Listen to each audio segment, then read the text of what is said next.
Good evening. For me, it has been a pleasure working with this year's graduating studio art MFAs.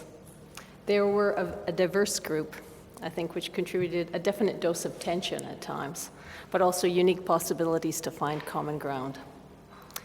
Too much of the same leads to creative staleness, and I'm very proud that each of them has developed their own unique starting point for artistic practice, very different from any of the other students.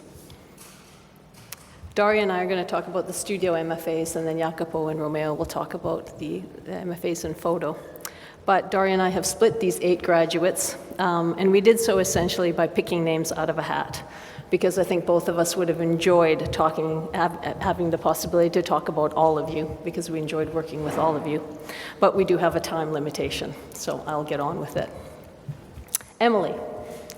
Emily started with our first ever group of MFAs, and after a year break, returned very eager and determined. She experimented with many materials and techniques, and found this last semester a kindred spirit in painter Francesco Laretta. Being major professor, I occasionally helped with her translation issues, and we also met together, the 3 of us, and I was able to witness how she became aware of the complex steps that art making and painting can reach. She was able to push her very intimate view of the landscape and her experience of Italian life through a prolonged experimentation with watercolor to find herself back at oil painting. Living, breathing her passions and art every day has been something she has internalized and will carry with her wherever she goes. Rebecca. Becky has told me many times she leaves the program as an artist she never could have imagined herself to be.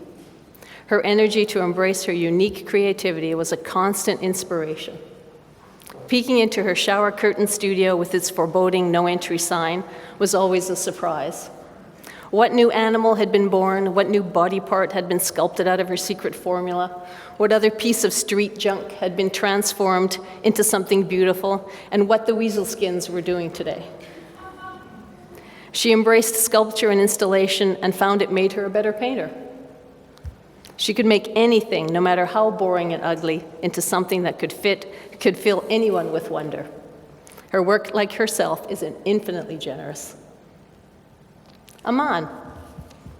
Aman succeeded in 2 years to transform a geography degree, a personal history between Holland, Canada, and Pakistan, and an interest in the visual arts into an authentic, burgeoning basis for artistic practice.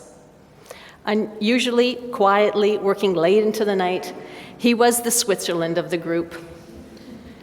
In life as an art, piecing together the elements of his personal map, he worked with a variety of instructors within and artists outside of SACI and created work articulated and dense, weaving together painting, ceramic, pattern making, photography, and serigraphy, a more than solid foundation for his new adventure in London.